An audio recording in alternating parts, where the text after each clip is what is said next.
صدق اللہ مولانا العظیم وصدق رسولہ النبی الکریم قال اللہ تبارک و تعالی فی شان حبیبہ منذرا وآمرا ان اللہ وملائکتہ یصلون علی النبی یا ایھا الذین آمنوا صلوا علیہ وسلموا تسلیما اللهم صل علی سیدنا مولانا محمد وعلى آل سیدنا مولانا محمد وبارک وسلم وصلی علیہ الصلاۃ والسلام علیک یا رسول اللہ وعلى آلک واصحابک یا حبیب اللہ الصلاۃ والسلام علیک یا نبی اللہ وعلى آلک واصحابک یا نور اللہ الصلاۃ والسلام علیک یا رحمۃ للعالمین وعلى آلک واصحابک یا شفیع المذنبین بلغ العلا بکمالہ کشف الدجى بجمالہ حسنت جمیع خصالہ صلوا علیہ وآلہ کریمہ ببخشاہ برحال ماں کے استم اسیری کمندی ہوا ندار مغیر است فریاد رست ہی آسیارا خطا بخش بس نگاہ دار مارا ذرائع خطا خطا در مدار سواب عمر حبیب صلی اللہ علیہ وسلم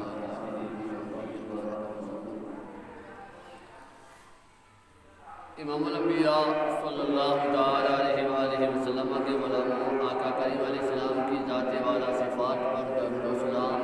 کے نذرانے بھیجنے کے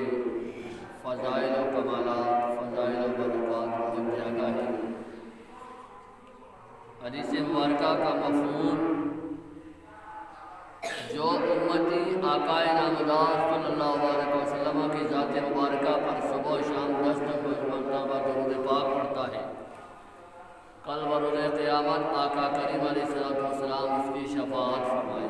رجب المرجب کا بابرکت مہینہ جاری اور اس مہینے کی اہم ترین نسبت معراج شریف ہے، اور معراج شریف کے اندر پھر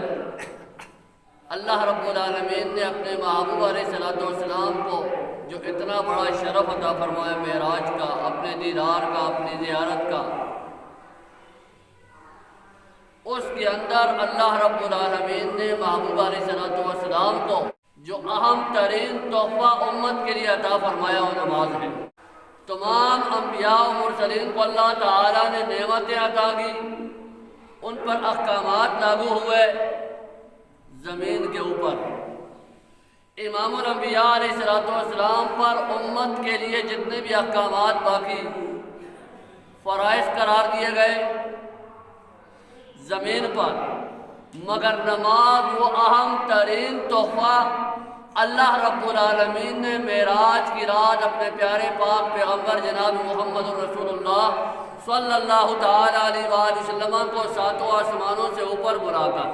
لامکانوں سے سدرۃ المنتہا سے عرش بری سے اوپر بلا کر، جہاں کا کوئی تصور بھی نہیں کر سکتا ہے، وہاں بلا کر امت کے لیے نمازوں کا عظیم ترین تحفہ عطا فرمایا۔ یہ نماز وہ عظیم ترین عبادت ہے، تحفہ ہے۔ آیت مبارکہ تلاوت کی جس کا مفہوم کہ اہل ذکر سے مسائل پوچھو اگر تم نہیں جانتے۔ اہل ذکر کی مراد مفسرین فرماتے سے اہل قرآن ہیں، علماء، فقہاء، محدثین، مفسرین، مجتہدین ہیں، جید بڑے بڑے علماء۔ ایک تو لفظ عالم پکارا جاتا ہے، بڑے بڑے علماء، بڑے بڑے مجتہدین، مسائل کا اخذ کرنے والے، مسائل کو نکالنے والے، مسائل کو حل کرنے والے قرآن اور احادیث کی روشنی میں۔ تو آیت مبارکہ کا مفہوم اگر تم نہیں جانتے کسی مسئلہ کے متعلق، کسی مسئلہ کو حل کرنے کے متعلق، کسی مصیبت کے وقت اس مصیبت سے اپنے آپ کو نکالنے کے لیے، کوئی پریشانی ہے، پریشانی سے اپنے آپ کو نکالنے کے لیے، کوئی بھی تم پر آزمائش ہے، امتحان ہے، مصیبت ہے، پریشانی ہے، تکلیف ہے، تو رابطہ کرو اہل قرآن سے، اہل ذکر سے رابطہ کرو، علماء ربانیین سے رابطہ کرو، بڑے بڑے مفتیان کرام سے رابطہ کرو۔ ہماری یہ مسائل ہیں، ہماری یہ پریشانیاں ہیں، جس طرح کہ عام طور پر دنیا کے اندر دیکھا جاتا ہے اگر میڈیکل مسئلہ ہے تو ہم ڈاکٹروں سے رابطہ کرتے ہیں، زمینوں کا مسئلہ ہے تو پٹواریوں سے رابطہ کرتے ہیں، اگر کوئی مکانات کی تعمیرات کے معاملات ہیں تو انجینئر سے رابطہ کرتے ہیں، مستریوں سے رابطہ کرتے ہیں، ٹرانسپورٹ کے معاملہ میں ڈرائیوروں سے ٹرانسپورٹروں سے رابطہ کرتے ہیں۔ مختصر یہ کہ جس شعبہ سے تعلق ہے اس شعبے کے جو ماہرین ہیں ان سے رابطہ کرتے ہیں، مگر دکھ اور افسوس کے ساتھ کہنا پڑتا ہے کہ دنیاوی معاملات کے متعلق ان شعبہ جات کے ماہرین کو ہم ڈھونڈ رہے ہیں، تلاش کر رہے ہیں، لیکن جو دین کا اصل مسئلہ ہے، دین کو حل کرنے کا، دین کو سیکھنے کا، دین کو سمجھنے کا، اپنی آزمائشیں دور کرنے کا، اپنی پریشانیاں حل کرنے کا، تو جن شخصیات کے پاس جا کر جن کی بارگاہوں کے اندر وہ مسائل حل کرنے کی بارگاہیں ہیں، وہاں جانے کے متعلق ہم سوچتے بھی نہیں ہیں، وہ عام بذات خود مفتی بن جاتے ہیں ہر ایک کہ اس مسئلہ کو میں نے حل کرنا ہے، حالانکہ دنیاوی جتنے مسائل ہیں ان کا حل بھی ان اہل ذکر کے پاس ہے کہ قرآن کے اندر ہے، اور لیکن دنیاوی معاملات کو حل کرنے کی ہماری کوشش اور دین کے مسئلے کی بات آ جائے تو ہم خود قاضی اور مفتی بن جاتے ہیں، اپنے مسئلے کو حل کرنے کی کوشش کرتے ہیں۔ مسلمانوں یاد رکھو ہم مکلف ہیں، ہم آزاد نہیں ہیں، آوارہ نہیں ہیں، ہمارے گلوں کے اندر کسی کی غلامی کے پٹے پہنے ہوئے ہیں، ہم کسی کے بندے ہیں جس کی بندگی کا ہم دعویٰ کر رہے ہیں، بندگی کا حق ادا کرنا ضروری ہے، جن کی غلامی کا دعویٰ کر رہے ہیں ان کی غلامی اگر ہم نے اپنانی ہے تو اہل ذکر سے، اہل قرآن سے رابطہ رکھنا ہے۔ تاجدار کائنات صلی اللہ تعالیٰ علیہ وآلہ وسلم کے غلاموں، مختصر یہ کہ کوئی بھی آزمائش ہو، پریشانی ہو، کوئی بھی مسئلہ ہو، ہمارا ایمان اور عقیدہ ہے کہ اہل علم نے حل کرنا ہے، اہل ذکر نے حل کرنا ہے، اہل قرآن نے حل کرنا ہے، محدثین نے، مفسرین نے، بڑے بڑے علماء و فقہاء نے حل کرنا ہے، ان کی بارگاہوں کے اندر ہم نے جانا ہے، سیکھنا ہے۔ انہی مسائل کو لے کر نماز کا مسئلہ ہم نے سیکھنا ہے تو ہم نے دنیا داروں سے، دنیا کے شیخوں سے، دنیا کے حکمرانوں سے ہم نے نہیں سیکھنا ہے۔ نماز کا مسئلہ سیکھنا ہے تو ہم نے بڑے بڑے علماء سے سیکھنا ہے، نماز کے احکامات، نماز کے فرائض، واجبات، شرائط، سنن، مستحبات، جتنے بھی نماز کے مسائل ہیں یہ اہل علم حضرات سے ہم نے سیکھنی ہے۔ ہم نے اگر سیکھنا ہے، سمجھنا ہے تو ہم نے علماء سے سیکھنا ہے۔ یہ دنیا دار ہمیں نماز کا مسئلہ نہیں بتا سکتا ہے، جیسے دین کی خبر نہیں، قرآن کی خبر نہیں، نماز کے متعلق اپنا مسئلہ جاری کرتے جا کر گھر کے اندر پڑھ مسلمان نہیں۔ لب لباب اور خلاصہ کلام یہ ہے کہ اہل ذکر سے رابطہ کرنا ہے۔ اب اہل ذکر کی بات آئی، اہل قرآن کی بات آئی تو آؤ سورہ نساء آیت نمبر 102 کا مکمل مفہوم اور خلاصہ عرض کر رہا ہوں کہ نماز کے معاملے کے اندر اتنا حکم ہے، تم دشمن کے سامنے کھڑے ہو جہاد کے لیے،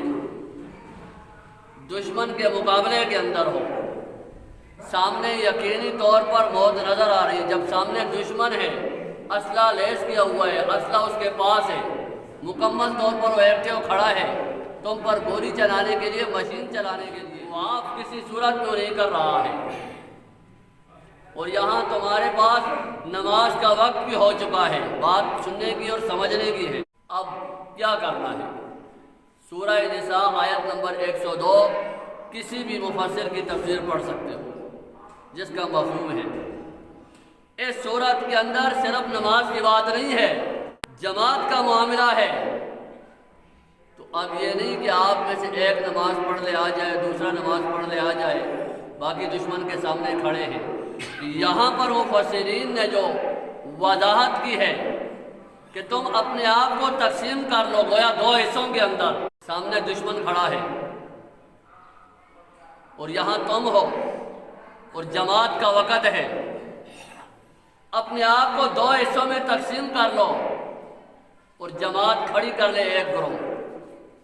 ایک گروہ ایک رکعت پڑھ کر پیچھے ہو جائے، دشمن کے سامنے ایکٹیو ہو جائے، وہاں سے دوسرا گروہ آئے، پھر وہ دوسری رکعت امام کی، وہ اپنی رکعت امام کے پیچھے پڑھے، اور یہ دونوں بات کے اندر اپنی ایک ایک رکعت بذات خود پڑھے۔ لیکن ایک ایک رکعت انہوں نے جماعت سے پڑھ لی، انہیں جماعت مل گئی۔ تو اندازہ لگاؤ مسلمانوں، سورہ نساء آیت نمبر 102 کا نام اس وجہ سے بار بار لے رہا ہوں کہ میں حوالہ قرآن کا دے رہا ہوں، اور ہم مسلمان سب سے پہلے سامنے قرآن ہے ہمارے، اس کے بعد اپنے معاملات کو دیکھنا ہے۔ تو جو یقینی طور پر سامنے موت نظر آ رہی ہے، دشمن معاف نہیں کر رہا ہے، موت کے یقین ہونے کے باوجود یہاں جماعت کا حکم مل رہا ہے کہ ایک ایک رکعت جماعت کے ساتھ پڑھو۔ نماز کی بات نہیں ہو رہی ہے، جماعت کی بات ہو رہی ہے۔ جب جماعت معاف نہیں ہے تو پھر نماز کہاں سے معاف ہے؟ مطلق نماز، اور نماز جمعہ کا مقام تو اور ہے۔ تو جہاں یقینی طور پر موت نظر آ رہی ہے، یقینی لفظ یقین پر غور کرنا ہے، تو وہاں جماعت کے ساتھ نماز کا حکم ہے۔ تو جہاں پر یقین نہیں، غالب گمان بھی نظر نہیں آ رہا ہے، مانتے ہیں یہ بیماری ہے، یہ امتحان ہے، یہ مصیبت ہے، یہ پریشانی ہے، مگر 100% کون کہتا ہے کہ اس کے مجھے سامنے موت نظر آ رہی ہے؟ وہی جو اسپتال کے اندر بری حالت کے اندر ہو، اور 2% بھی نہیں ہے، 2% بھی نہیں ہے۔ تو جہاں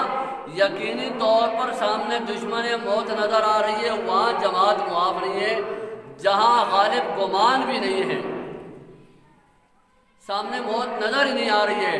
وہاں مسلمانوں جماعت کیسے معاف ہو سکتی ہے کہ ہم کہیں مساجد کو چھوڑ دیں، گھروں میں نماز پڑھیں؟ یاد رکھیے، نماز جمعہ